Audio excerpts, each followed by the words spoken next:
I will never forget the moment during an African safari when my son threw me from the jeep in the middle of the wild savannah.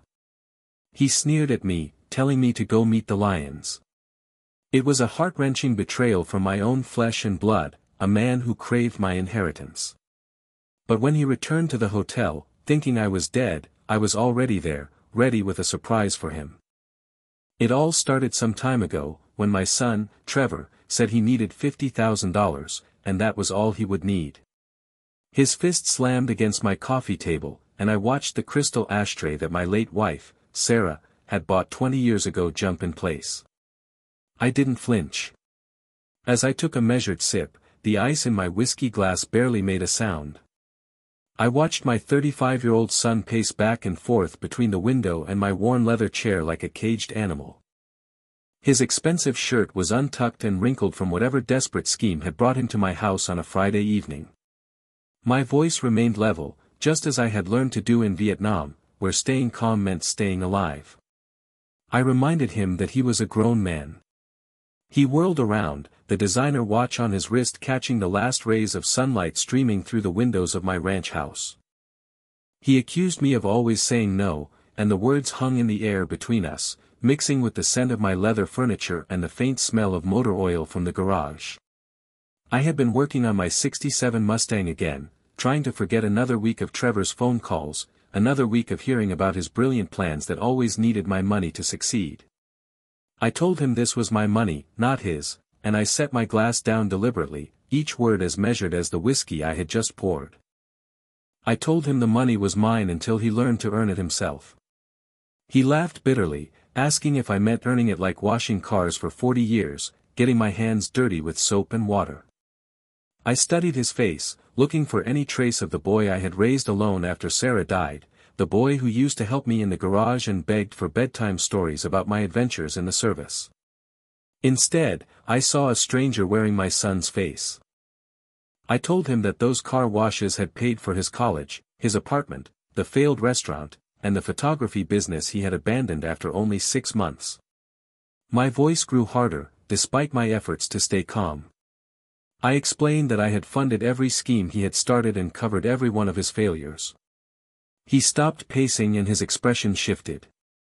I had seen that calculation in his eyes before, but never quite so cold. He told me that maybe he would not need to ask for much longer, and the words hit me like ice water. I asked him what he meant, and he replied that I was 62 years old and those car washes would eventually be his anyway. His smile did not reach his eyes. He said maybe he would just wait. A heavy silence stretched between us, just like the humid Texas air drifting through my open windows. Somewhere in the distance, a neighbor's dog barked, and I watched as normal life continued while my world shifted on its axis. I stood slowly, feeling every year of my age in my knees and in the ache of my back from bending over car hoods for decades. Trevor watched me rise, and for a moment, uncertainty flickered across his features. I told him to get out. The words came out quietly, but they carried the weight of finality. He opened his mouth, perhaps to argue, but then grabbed his jacket from where he had thrown it over Sarah's piano bench and headed for the door. I walked to the mantel, running my fingers along the frame of Sarah's photograph, and said to him that he meant every word. The front door slammed hard enough to rattle the windows, and gravel crunched under his BMW's tires as he gunned the engine. The sound faded into the evening chorus of crickets and distant traffic. I stood there holding Sarah's picture, her smile frozen in time from our wedding day 37 years ago, wishing she were there to tell me where I had gone wrong with our son.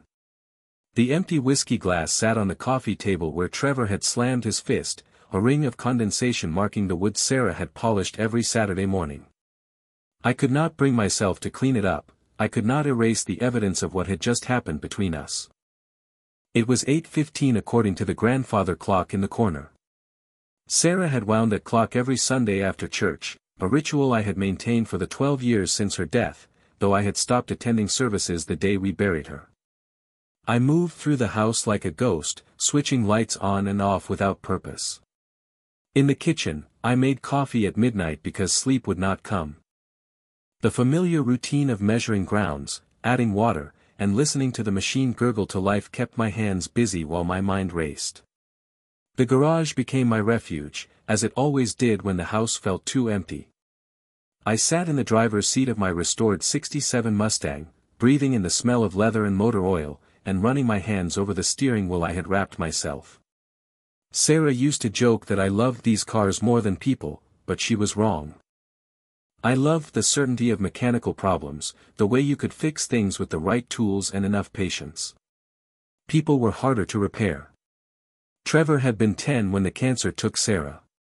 He was old enough to understand death but too young to process the magnitude of losing his mother. I had tried to fill both roles, learning to braid hair for school pictures, sitting through piano recitals and soccer games, and applauding twice as loud to make up for the empty seat beside me. Maybe that had been my mistake, trying to be everything to him instead of teaching him to stand on his own.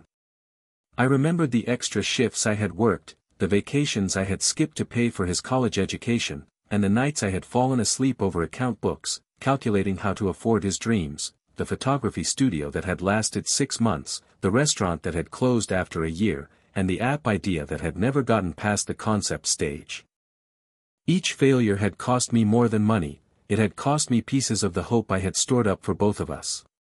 The bedroom felt cavernous when I finally climbed the stairs at 2 o'clock in the morning. Sarah's side of the bed remained undisturbed, just as I had left it every day for 12 years. I would sometimes catch myself buying her favorite soap or pausing at the grocery store when I saw the magazines she used to read. I lay staring at the ceiling, listening to the house settle around me. Somewhere in Austin, Trevor was probably at his apartment, planning his next move, his next angle. He had learned to see me as a bank account with emotions attached, a resource to be managed rather than a father to be loved. Sarah would have known what to do. She had always been better with people, better at reading the spaces between words. Love him, but don't enable him, she had whispered during one of our last conversations before the morphine had made talking too difficult. I had failed at that balance, giving him everything he had asked for, hoping love could substitute for discipline, and hoping generosity could build character. My alarm showed 6 a.m. when I finally dozed off, exhausted by the weight of 18 years of single parenting and wondering if I had loved my son too much or not enough, and if the stranger who had threatened me in my own living room was my creation or some cruel twist of genetics. Sunday passed in a blur of routine maintenance, checking on the car washes, reviewing schedules, anything to keep my hands busy and my mind off the Friday night conversation. Monday morning found me at the kitchen table with black coffee and the business section of the paper, trying to focus on stock prices when my phone rang. The phone's shrill ring cut through the Monday morning quiet like a blade. I glanced at the caller ID and my stomach tightened when I saw Trevor's name. It had been 3 days of silence since our confrontation, 3 days of wondering if I had lost my son completely.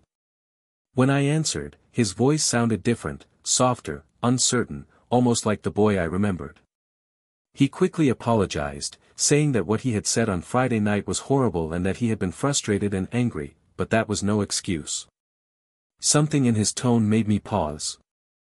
It was too perfect, too practiced, but underneath the careful delivery, I heard something that might have been genuine regret.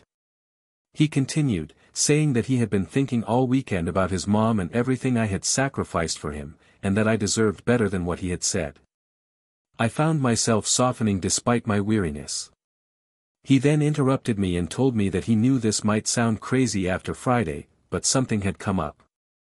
He asked if I remembered his college friend, Marcus, the investment banker. I remembered Marcus, a cocky kid who had visited once during Trevor's junior year and had treated my house like a hotel.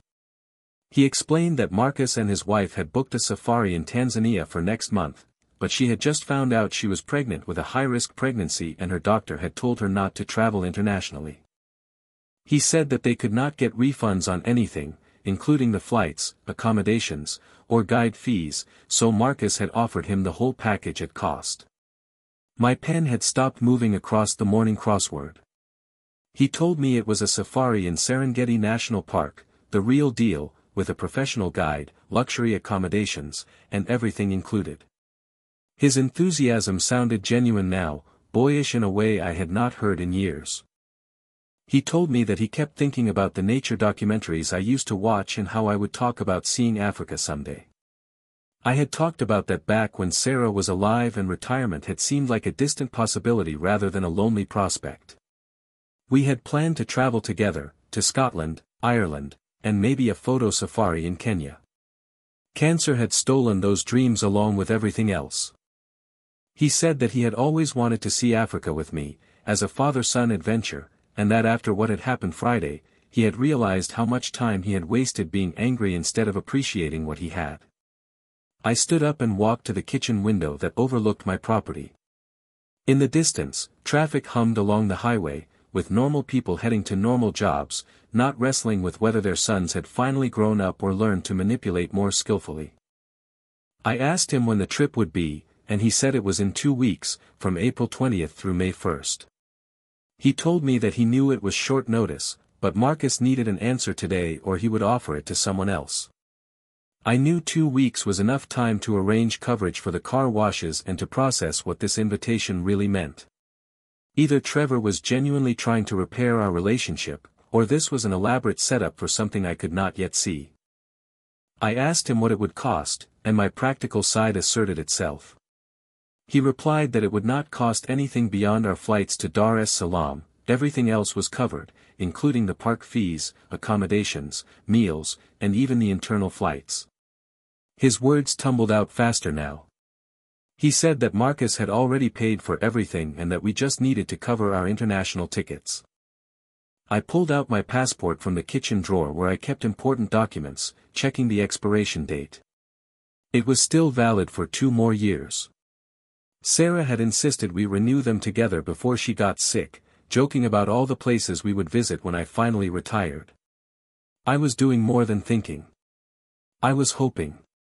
I was hoping this was real, that the son I had raised was still somewhere inside the man who had threatened me 3 days ago.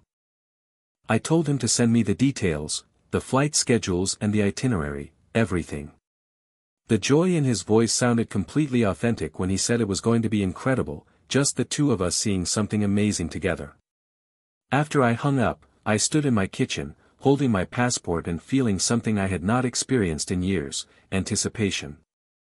The smart part of my brain whispered warnings, reminding me of Trevor's talent for manipulation and his ability to say exactly what I needed to hear. But the father's heart I had guarded so carefully for 3 days cracked open just enough to let hope slip through. Tuesday blurred past in a whirlwind of preparations, packing safari clothes I had never owned, arranging coverage for the car washes, and updating my will just in case. By Wednesday morning at 5:30, Trevor and I stood at the check-in counter at Austin Bergstrom Airport, backpacks slung over our shoulders like the adventurers I had always imagined we could be. The airline clerk's smile was infectious as she processed our documents, and she told us we were in for quite an adventure. Trevor shifted beside me, fumbling with his boarding pass. He agreed, saying it should be unforgettable. I attributed his nervousness to travel anxiety. After all, this was his first major international trip, too. The boy who had once begged for bedtime stories about my Vietnam experiences was finally getting his own adventure story. Security moved quickly at that early hour. I watched Trevor check his carry-on 3 times, his movements sharp and focused in a way that reminded me of soldiers preparing for deployment. I told myself it was excitement, the same restless energy I had felt before my first overseas assignment. I announced that our gate was gate 37 and that we were going to Amsterdam first, then Dar es Salaam. Trevor nodded, pulling out his phone to verify something before remembering that we would soon be out of cell range for a week. He told me he really appreciated me trusting him with this planning. Our 8:15 departure lifted us over the Texas flatlands I had known my entire life, carrying us toward horizons I had only seen in documentaries. Through the window, farms gave way to forests, then to landscapes that looked increasingly foreign. I confessed that I had not been this excited about a trip since his mother and I went to Yellowstone, as I watched clouds drift past our window. His expression tightened almost imperceptibly.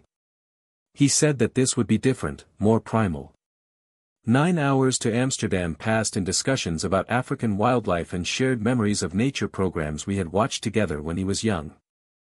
I told him stories about jungle survival techniques from Vietnam, knowledge I had never expected to share again. When flight attendants collected our lunch trays, I asked him if he remembered when he had wanted to be an explorer, and his answer came too quickly, too flat. He said that things change. During our 3-hour layover in Amsterdam, we browsed duty-free shops filled with European luxuries. I bought small gifts for my car wash employees, including chocolates and postcards they would probably never receive. Trevor purchased items from the outdoor gear section, studying each piece with the intensity of someone preparing for more than tourism. When I asked about the heavy-duty rope and multi-purpose tool he had selected, he explained that it was safari equipment and that you never knew what situations might come up in the wilderness. The overnight flight to Dar es Salaam carried us over landscapes that shifted from European cities to Mediterranean coastlines to the African desert. I dozed fitfully, my dreams mixing memories of Sarah with images of the lions and elephants I would soon see in person. Trevor remained awake beside me, staring out the dark window, his jaw set in concentration. When I woke near dawn, he was checking his watch repeatedly, calculating something I could not decipher. He murmured that we were almost there, as the African sunrise painted the cabin windows gold. Below us, red earth stretched to impossible horizons, punctuated by baobab trees that looked like ancient sentinels. I pressed my face to the window like a child seeing snow for the first time, marveling at the vastness of a continent I had only imagined. Immigration at Julius Nyerere International Airport moved slowly, as we waited in lines with other tourists and business travelers. The stamp in my passport felt like a seal on adventure, proof that William had finally stepped beyond the familiar boundaries of Texas. Heat and humidity hit us like a physical force as we emerged from the air conditioning into African air thick with unfamiliar scents, spices, vegetation, and wood smoke from cooking fires. Swahili conversations flowed around us, musical and incomprehensible. The domestic terminal shuttle was crowded with safari-bound tourists comparing itineraries and camera equipment. Trevor checked his watch again, confirming departure times with obsessive precision. He announced that we had 6 hours until we reached the Serengeti, as we boarded our final flight. Through the small aircraft window, Tanzania's landscape unfolded below us, endless savanna dotted with acacia trees, rivers that snaked silver through grasslands, and scattered settlements that grew smaller and more isolated as we flew deeper into the wilderness. The Serengeti airstrip was nothing more than a cleared patch of dirt surrounded by infinite grassland. As our small plane touched down, raising clouds of red dust, I felt civilization fall away behind us. Trevor and I stepped onto the tarmac into air that shimmered with heat and carried sounds I had never heard before, bird calls unlike any North American species, the distant rumble of large animals moving through brush, and wind through acacia thorns that created an almost musical whisper. A weathered Land Rover waited 50 meters away, its driver waving enthusiastically despite the scorching afternoon sun. He called out in accented English, welcoming us to the Serengeti, and told us his name was Joseph and that the lodge was an hour's drive away. During the bone-jarring ride over rutted dirt roads, the landscape revealed itself gradually. Herds of zebras grazed in the distance, their stripes creating optical illusions against the golden grass. Giraffes moved in slow motion between scattered trees, their heads swaying like metronomes. Joseph asked if it was our first time in Africa, and I told him it was, and I could not contain my excitement, despite the dust coating my teeth and the heat making my clothes stick to my skin. I said it was incredible. Trevor remained silent, studying the terrain with the focus of someone memorizing geography for later use. The safari lodge appeared like a mirage, elevated wooden platforms connected by walkways, overlooking a water hole where elephants had gathered for their afternoon drink. Thatched roofs provided shade over open-air structures designed to capture any breeze brave enough to cross the savannah. The desk clerk handed us old-fashioned metal keys for bungalows 7 and 8, and announced that dinner was served until 9 and that the safety briefing would be tomorrow at 6 a.m. My room was spartanly furnished but positioned perfectly to overlook the water hole through glassless windows. Mesh screens kept insects out while allowing the sounds of the African evening to flow through, hyena calls, bird conversations, and the splash of elephants bathing. Trevor's bungalow was adjacent to mine, connected by a raised walkway. Through my window, I could see him unpacking with methodical efficiency, laying out equipment like a soldier preparing for deployment. Dinner was served communally under a massive baobab tree, as tourists shared stories of lion sightings and photography successes. I found myself energized by conversations with strangers, collecting advice about best viewing times and wildlife behavior patterns. Trevor picked at his food, responding to questions with monosyllables while checking his watch frequently. His distraction felt different from simple travel fatigue, it felt more focused and more purposeful. He told me it was an early morning tomorrow and that we had a big day ahead as we walked back to our bungalows under stars brighter than any Texas sky. Sleep came slowly despite my exhaustion, as lion roars echoed across the savannah throughout the night. The primal sound seemed to bypass my rational mind and speak directly to some deep, ancestral fear. The wildness here was unlike anything I'd ever experienced, not even in the jungles of Vietnam. Dawn broke with a symphony of birds and a gentle knock from a staff member delivering coffee. The safety briefing was set for 6 a.m. in the main pavilion, where I saw a man named James with maps and clipboards. James looked to be about 40 years old, with the calm confidence of a man who had guided tourists through dangerous situations for decades. His English was precise and his manner was professional yet warm. He told us that we had chosen to do a solo safari without a guide.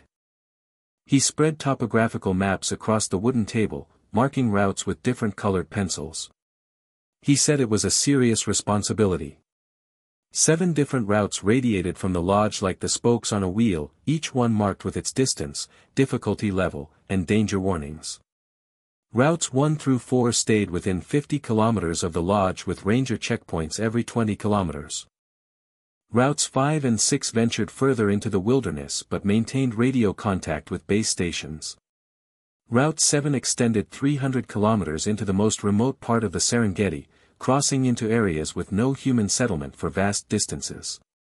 James explained that most visitors chose the safer routes, from 1 to 4, where rangers patrolled, radio contact was maintained, and medical evacuations were possible.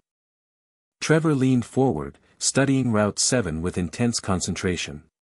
He asked about the long route, and James' expression grew serious.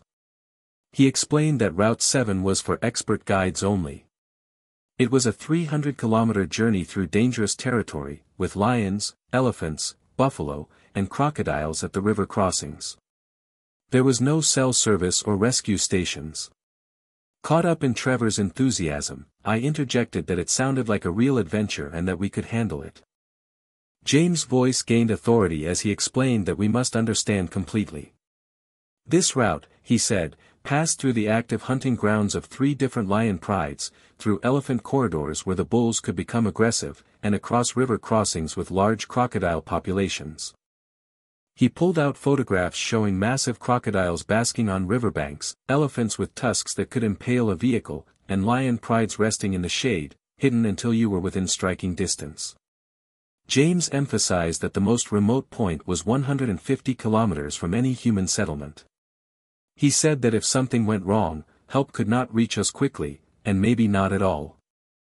Trevor's eyes were bright with something that looked like excitement, but felt different, more calculated. He said that was perfect, that it was exactly what we wanted, authentic African wilderness. I signed waiver after waiver, acknowledging dangers I had never before contemplated and releasing the lodge from liability for death or injury resulting from our choices. I put my attorney's contact information on the emergency forms I hoped would never be needed. The vehicle inspection revealed a modified Toyota Land Cruiser equipped for serious wilderness travel, with a reinforced suspension, steel brush guards, extra fuel tanks, and emergency supplies, including a first aid kit, tools, spare tires, water containers, and a satellite radio for emergencies. James instructed us on how to use the communication equipment and told us to perform radio checks every 50 kilometers. He explained that if we missed 2 consecutive checks, they would assume an emergency and begin search procedures. Trevor insisted on driving, claiming he had 4-wheel drive experience from his ranch work in Texas. His familiarity with the controls seemed genuine as he adjusted the mirrors and tested the radio system.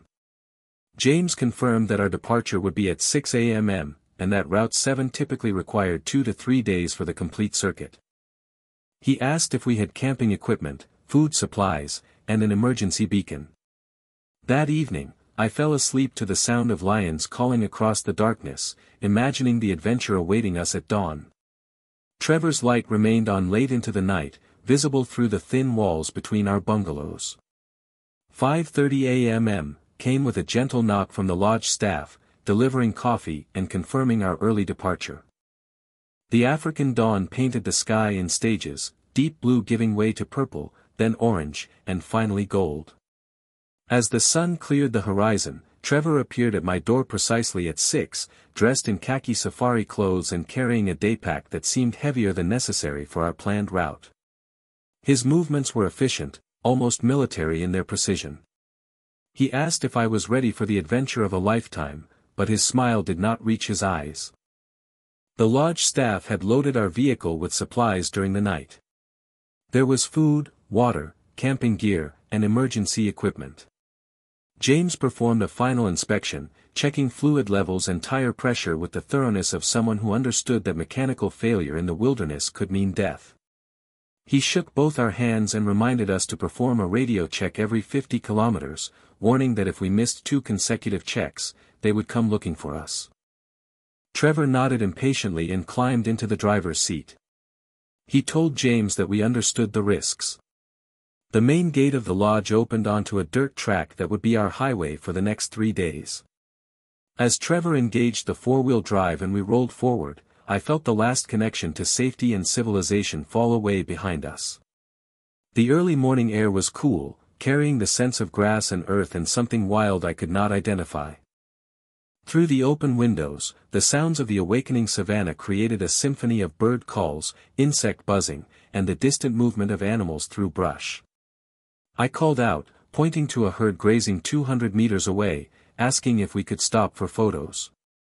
Trevor slowed reluctantly, allowing me to capture images of animals completely unafraid of our vehicle. Their stripes created optical illusions in the morning light, as individual animals disappeared and reappeared as they moved through the herd formations. For the first hour, we encountered other safari vehicles, occasionally guided tours starting their morning game drives. Tourists waved from open-topped Land Rovers, their cameras and binoculars reflecting sunlight as they documented their own African adventures. By 7:30, the frequency of other vehicles decreased noticeably. Our track became rougher, less defined, and required Trevor's full attention to navigate between rocks and ruts that could damage the suspension or puncture the tires. He commented that we were getting to the good stuff now, as his knuckles turned white on the steering wheel. An elephant family appeared at 8:30, blocking our progress completely. The matriarch was massive, easily 4 tons of muscle and bone, with tusks that could flip our vehicle if she decided we represented a threat to her calves. I whispered that we had never seen anything like this in Vietnam, afraid to speak loudly enough to attract attention. Trevor sat motionless, the engine idling, calculating something behind his eyes. The elephants moved with deliberate grace, mothers positioning themselves between our vehicle and their young, demonstrating protective instincts that had evolved over millions of years. After 20 minutes, the herd moved on, leaving only footprints the size of dinner plates and the memory of their intelligence and ancient eyes that had evaluated us and found us wanting. I asked how much further it was to the halfway point, and he replied that it was about 2 hours and that it was the most remote section. 9:15 brought our first lion tracks. I saw massive paw prints in the soft earth beside our route, so fresh they still showed claw mark details. My excitement mixed with the first real understanding of what we had committed ourselves to. Trevor pointed them out, observing that they were fresh tracks with what sounded like enthusiasm but felt different, more anticipatory. The landscape was changing as we drove deeper into the wilderness. Scattered acacia trees gave way to denser vegetation, which provided more cover for predators, but less visibility for prey animals like ourselves. By 10 a.m., we had not seen another human vehicle for 90 minutes. Our GPS showed the nearest road was 80 kilometers away, further than many people drove to work in civilization. I marveled that we were truly in the middle of nowhere, and I took photos of the endless savannah stretching to horizons that seemed impossibly distant. Trevor's responses were becoming shorter, more mechanical. His foot was heavy on the accelerator, pushing our speed higher than seemed safe on the uncertain terrain. The radio crackled with our first checkpoint call at 10:30. Trevor's voice was steady as he responded to the lodge's confirmation that all was well. He said we were proceeding to the next checkpoint. 11 a.m. brought complete cell phone signal loss and terrain that grew increasingly desolate. No vehicle tracks were visible behind us anymore, as our own tire marks had been erased by wind and the passage of animals. The temperature was rising steadily, and the cool morning air gave way to heat that made the landscape shimmer and turned our vehicle into a mobile oven despite the open windows. 11:30 found us approaching what James had described as the most remote section of Route 7, an area where rescue would be impossible and survival would depend entirely on our own resources and judgment. Trevor checked his watch again. It was 11:45. I commented that it was getting hot, wiping sweat from my forehead with a bandana that was already soaked. Trevor's hands tightened on the steering wheel as we approached a particularly desolate stretch of savannah where the track seemed to disappear entirely into a wilderness that stretched endlessly in all directions. He murmured that we were almost there, and something in his voice made me glance at his profile. For just a moment, in the harsh light and heat of the African noon, my son looked like a complete stranger. The brakes screamed against metal, and dust exploded around our vehicle as Trevor slammed us to a sudden stop, throwing me forward against the dashboard. I started to ask him what he was doing, wiping grit from my eyes. Trevor sat motionless, his hands gripping the steering wheel so tightly that his knuckles had turned white. Sweat beaded on his forehead, despite the air conditioning, and something in his posture made my stomach clench with the first whisper of real fear. I asked him why we were stopping there, squinting through the windshield at the endless acacia scrubland stretching to every horizon. There were no landmarks, no shade, and no signs of life, except for vultures circling overhead like aerial undertakers. Trevor turned to face me, and I saw a coldness in his eyes that I had never seen before. It made my breath catch. He told me that I was right about something. I wiped sweat from my forehead, my confusion mixing with a growing unease as I asked him what he meant. He said that these were my car washes, not his, my money, my rules, and my control over everything he did. I started to ask him what he was talking about, my camera hanging heavily around my neck, forgotten now, as alarm bells started ringing in my head. I told him we were having a good time, weren't we? But he said he had realized something. He suddenly reached across me, his hand grasping for the passenger door handle. He said he was tired of waiting for me to die naturally. The words hit me like physical blows. I said that he was scaring me. He said he just wanted to speed up his inheritance timeline. The door clicked open, letting the scorching African air rush into our climate-controlled sanctuary. The temperature difference was like opening an oven. My mind reeled, trying to process what was happening. I asked him to stop this nonsense, but he said goodbye, his voice turning to ice. He told me it was time to meet the lions. Everything happened in seconds that felt like hours. Trevor's hands, the same hands I had taught to tie his shoes and throw baseballs, shoved me hard toward the open door. I grabbed at the doorframe, my camera strap catching, but his strength surprised me. I fell to the rocky ground, pain shooting through my ribs as stones bit into my palms. Dust filled my mouth and eyes, the taste of Africa mixing with the metallic flavor of shock and betrayal. The engine was already running. Trevor slammed the door shut without looking at me, without a word of explanation or goodbye. The tires spun, spraying me with dirt and gravel as the Land Cruiser accelerated away. I shouted for Trevor to come back to the rapidly disappearing dust cloud, my voice cracking with disbelief. The sound of the engine faded quickly in the vast silence of the Serengeti. Within moments, I could no longer see the vehicle, only a settling cloud of red dust that marked my son's path back towards civilization, and away from his father, whom he had just condemned to death. I sat in the dirt, bleeding from scraped palms, my broken camera hanging uselessly around my neck. Flies had already found me, drawn by the salt of my sweat and the scent of my fear. The temperature was over 100 degrees. I had perhaps a quarter of a bottle of water left. There was no shelter, no navigation equipment, and no way to call for help. Lions had marked this territory. I had seen their tracks myself just hours ago. My son had just tried to murder me. The reality of it settled over me like the African heat, crushing and inescapable. Trevor had planned this from the beginning. The safari invitation, the reconciliation, the careful selection of the most remote route. All of it had been calculated to bring me here to this moment, to die alone in the wilderness while he inherited everything I had worked 40 years to build. Vultures wheeled overhead, patient and knowing. I forced myself to stand, brushing dust from my clothes with hands that trembled despite the heat. Somewhere in the distance, a hyena laughed, the same sound that would echo over my bones if I did not figure out how to survive the next few hours. The sun beat down mercilessly as I studied the landscape, looking for any sign of water, shelter, or hope. Standing in that desolate stretch of African wilderness, I felt something shift inside me, something that had not stirred since Vietnam, when survival meant the difference between coming home to Sarah or dying in a jungle halfway around the world. The shock was wearing off, replaced by cold calculation. Trevor had made one crucial mistake. He had underestimated what 40 years of military training could do when a man's life depended on it. I checked my watch. It was 2:15 p.m.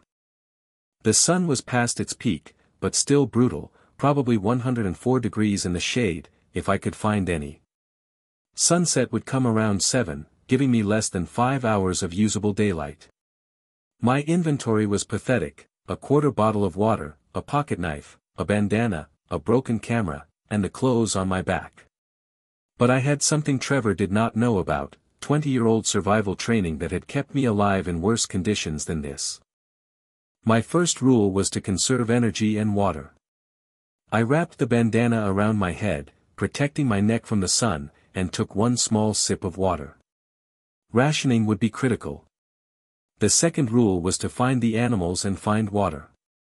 Elephants never strayed far from water sources, and their tracks were unmistakable in the soft earth. I found a set of massive footprints heading southeast, away from Trevor's route.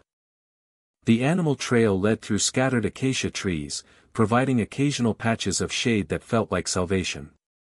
I walked steadily but not quickly, conserving energy while covering ground.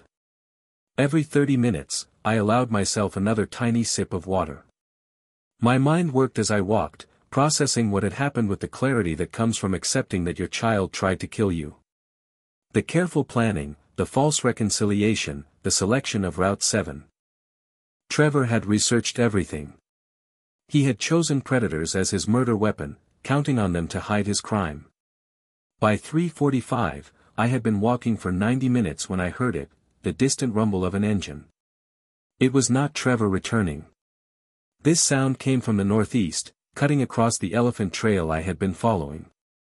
I changed direction immediately, crashing through thorn bushes that tore at my clothes and skin. The engine sound grew louder, definitely heading my way. When I emerged onto a secondary safari track, a safari vehicle was approaching through the dust. It was a proper tour group with an experienced guide. I stepped into the road, waving my arms like a castaway signaling a rescue ship. The Land Rover stopped immediately. The driver was African, perhaps 45, with the calm competence of a professional guide. 3 tourists stared at me from the back seats, an older couple and a young man with expensive camera equipment. The guide quickly assessed my condition and asked where my vehicle was and if I was injured. I began to tell him about my son, then stopped, because how do you explain that your own child just tried to murder you? I just told him my son had left me there, and that we had been on Route 7 and he just drove away. The guide's expression darkened. 20 years in the Serengeti had probably shown him every kind of human stupidity, but abandoning family in predator territory was a new low. He quickly told me to get in and that they had to get me to safety immediately as he reached for his radio. The older woman, Canadian from her accent, pressed a water bottle into my hands. She told me it was horrible and asked what kind of person abandons their father. I drank carefully, fighting the urge to drain the entire bottle. I knew it was the kind of person who wanted his inheritance faster than nature intended. The guide introduced himself as Joseph Mbulai as he turned the vehicle toward what he called a maintenance shortcut. He had been guiding safaris for 2 decades and knew every track, every seasonal road, and every ranger station in a 100-kilometer radius.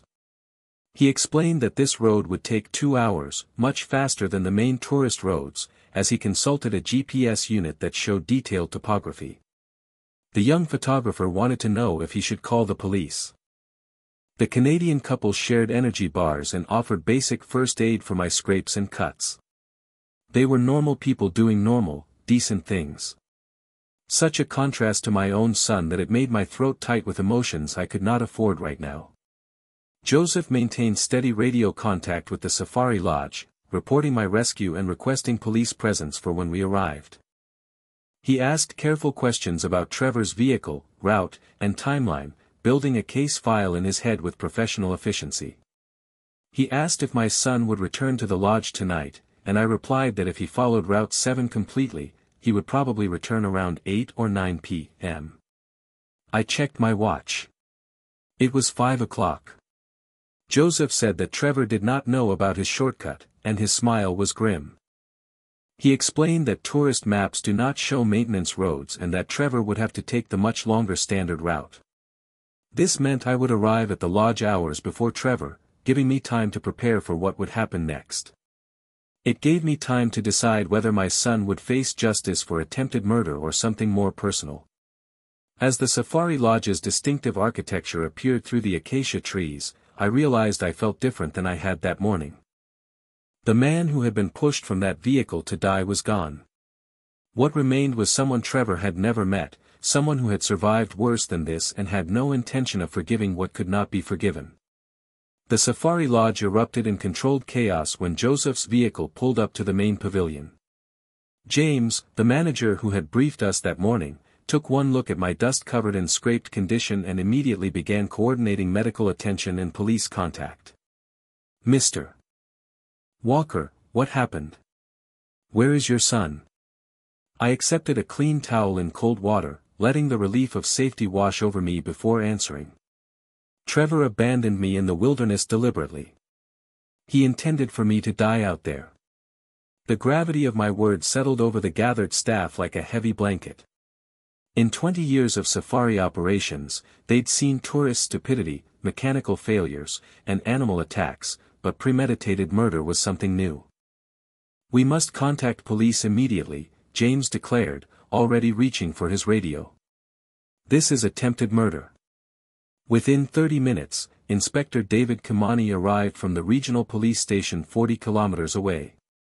He was a serious man in his 50s, accustomed to dealing with tourist incidents, but clearly recognizing this situation as something far more grave. "Mr. Walker, these are very serious accusations," Inspector Kimani began, settling into a chair across from me in the lodge's private office. "Please tell me exactly what happened from the beginning." I recounted everything with military precision: the planned route, Trevor's behavior during the drive, the sudden stop, his words about speeding up his inheritance, the physical assault, the abandonment. The inspector took detailed notes, occasionally asking for clarification about the timing, location, and Trevor's exact statements. "You are certain this was an intentional attempt to cause your death?" He told me it was time to meet the lions. He chose Route 7 specifically because it was the most dangerous, most isolated option available. I pulled out the torn sleeve of my shirt, evidence of my struggle. "Inspector, my son researched this carefully. He wanted those animals to eliminate the evidence of what he'd done." The inspector photographed my injuries, documented my dehydrated condition, and took statements from Joseph and the rescue tourists. Everything was being prepared for a formal case file that could support murder charges.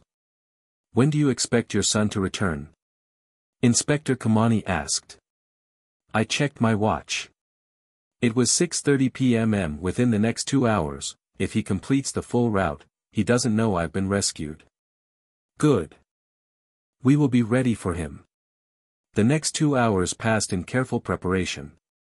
I showered, changed into clean clothes, and ate a proper meal while Inspector Kamani positioned his officers discreetly around the lodge. Other guests were quietly informed that a security situation was developing without specific details that might cause panic. I sat in my room, looking out over the same water hole where elephants had gathered that morning when I had still believed my son loved me. Now I understood that Trevor saw me as nothing more than an obstacle to his inheritance, an obstacle he'd been willing to murder to remove. My hands were steady as I combed my hair and straightened my shirt. The terror and shock had been replaced by something colder, more calculating. Trevor would return expecting to find my body being consumed by scavengers. Instead, he'd find police officers and a very much alive father who'd survived his murder attempt. At 7:50 p.m. Vehicle headlights swept across the lodge's main entrance. I moved to my window and watched Trevor's Land Cruiser pull into the parking area, dust settling around it like a shroud. Through the windshield, I could see Trevor checking his watch, probably calculating whether enough time had passed for the local predators to do their work. He climbed out of the vehicle casually, even whistling softly as he walked toward the main building. He expected to play the role of concerned son, arriving back from safari to discover his father mysteriously missing. He'd probably planned his performance, the growing worry, the frantic search, the eventual conclusion that Henry Walker had suffered some tragic accident in the African wilderness. Inspector Kamani's voice crackled softly on the radio, positioned on my bedside table. All units, suspect has arrived. Move to positions. I stood up, adjusting my collar one final time.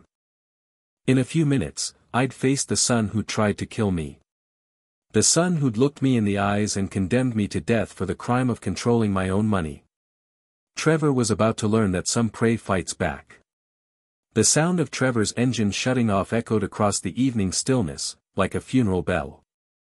Through my window, I watched him climb out of the Land Cruiser, stretching his back with the casual satisfaction of someone who believed he'd successfully committed murder. He whistled softly as he walked toward the lodge entrance, probably mentally rehearsing the concerned son routine he'd planned to perform. The staff in the lobby watched him approach with barely concealed tension. They knew what was waiting upstairs. I remained seated in my chair, phone in hand, displaying the document that would destroy his world. Behind the door, Inspector Kamani and Sergeant Mangy waited in silence, with handcuffs ready. Trevor's footsteps echoed in the hallway, growing closer. I heard him fumble briefly with his key before sliding it into the lock. The metallic click seemed unnaturally loud in the silence. "Dad," he called softly as the door swung open, his voice pitched to sound worried. "You here?" Trevor stepped into the room and froze. His confident smile died instantly as his eyes met mine, sitting calmly in the chair he'd expected to find empty. The backpack slipped from his fingers, hitting the floor with a dull thud. "Hello, Trevor." My voice was steady, controlled. "I have a surprise for you." His mouth opened and closed like a fish drowning in air.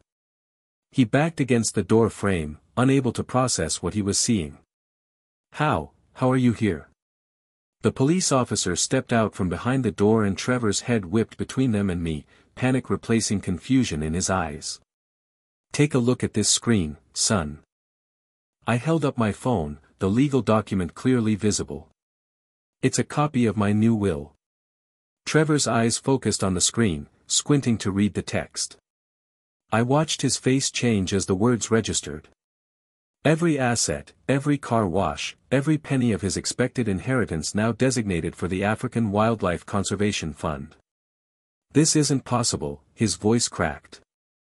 "You were supposed to be dead," I finished calmly. "Everything you were hoping to inherit, it's all going to charity now.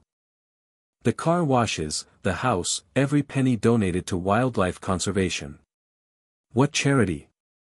The words came out as a desperate whisper. "You can't do this to me." Inspector Kamani stepped forward, his voice professionally firm. "Trevor Walker, you're under arrest for attempted murder. You have the right to remain silent. Anything you say can be used against you in court." Trevor's back hit the wall as the reality crashed over him. This is some kind of trick.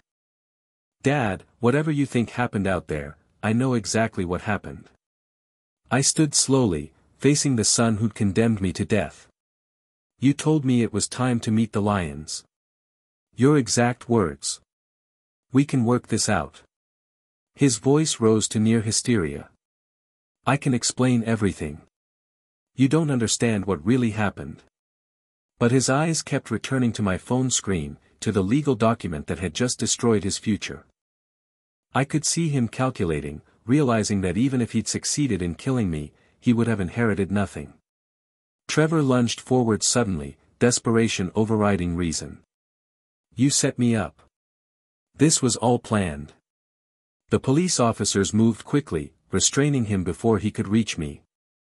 Inspector Kamani produced handcuffs while Sergeant Mangy held Trevor's arms. When? Trevor's voice broke completely now, no longer the confident man who'd driven away from my planned deathbed. When did you change it? I paused, letting the question hang in the air. Outside, the African night was falling, bringing with it the sounds of the wilderness where Trevor had intended my story to end. The silence stretched between us like a taut wire. Trevor stood there breathing heavily, sweat mixing with dust on his face, waiting for an answer that would destroy him completely. I set my phone down carefully and looked directly into his eyes, eyes that held Sarah's shape, but none of her warmth. After you stormed out last Friday night, something felt wrong. My voice was measured, deliberate. You said I'd always say no, but then you mentioned being a wonderful new owner when I was gone. Trevor's face went pale as the timeline began forming in his mind. That phrase kept echoing in my head all weekend. The way you said it, like you were already planning my funeral. I paused, watching, understanding dawn in his expression. Monday morning, before you even called about Africa, I drove to my lawyer. You mean before the trip? His voice was barely a whisper. James Patterson has the original documents locked in his safe, dated and witnessed last Monday at 10 a.m. I let that sink in. Before you ever mentioned safari, before you planned this, Trevor slumped against the wall, his legs giving out. Everything I did, it was already pointless. When you called with the Africa invitation, it felt too convenient. A father knows when his child is lying, Trevor. I remained standing, watching him crumble. I didn't want to believe my own son could murder me, but I had to be careful. Inspector Kamani spoke up, consulting his notes. We have witness statements from your rescue party. They confirm you deliberately abandoned him in predator territory. I was coming back for you, Trevor's voice cracked with desperation. I just got lost. The vehicle broke down. Your exact words were recorded, the inspector continued. Time to meet the lions. Multiple witnesses heard you say this. Trevor's face collapsed into his hands.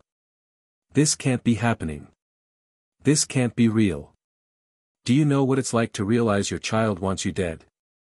The pain I'd been holding back finally broke through my composure. I raised you alone after your mother died. Everything I built was for you, and you threw it away for money. You don't understand the pressure I was under. Trevor looked up, tears streaming down his face. Everyone expects me to be like you. I just wanted what was mine. What was yours? My voice hardened again.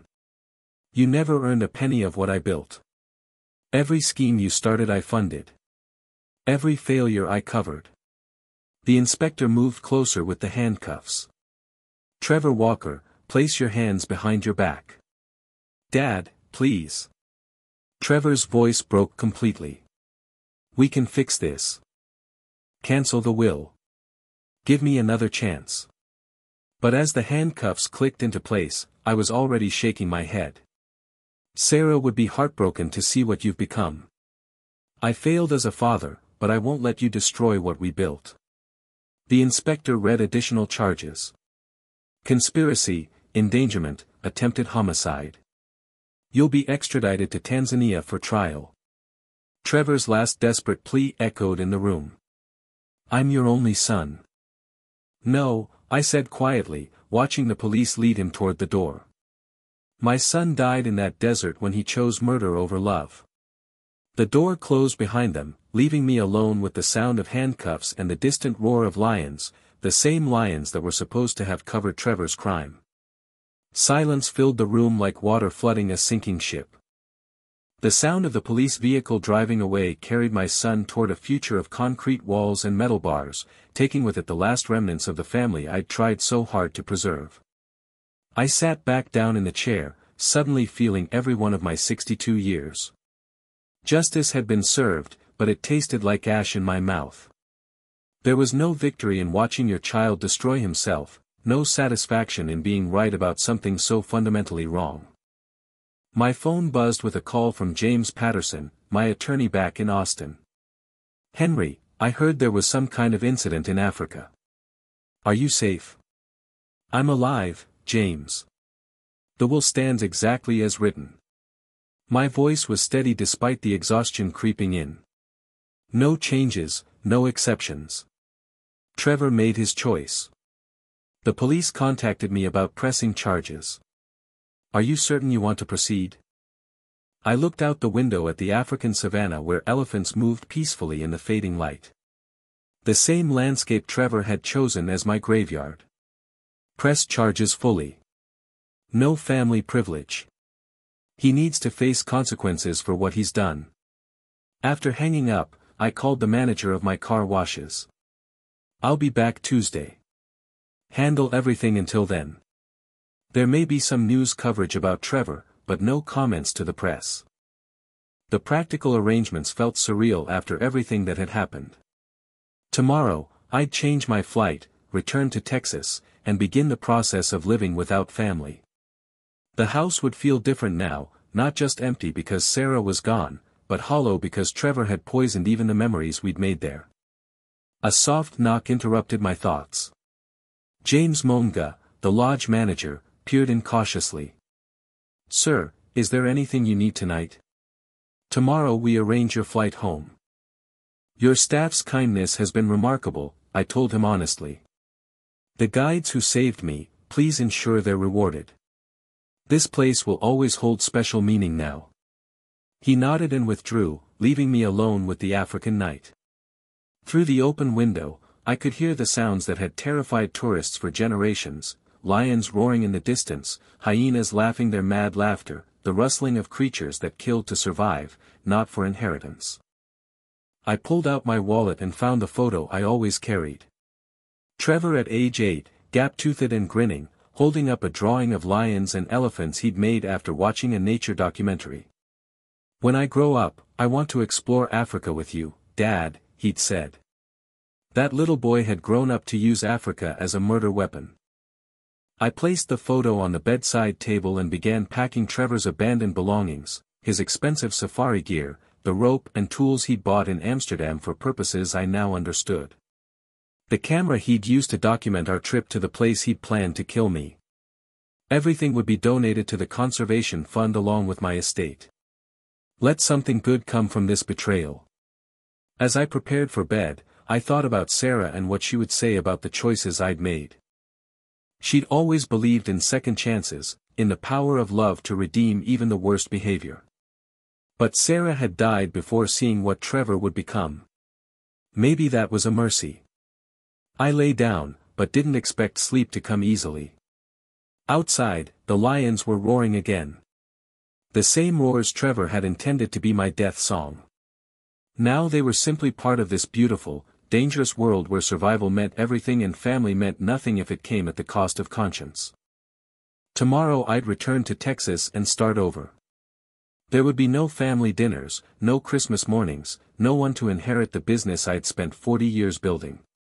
But there would also be no more manipulation, no more watching my son destroy himself with greed, no more wondering when love would finally fail completely.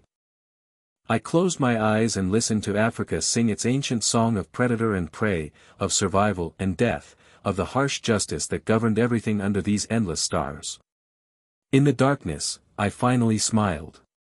The lions hadn't gotten me after all.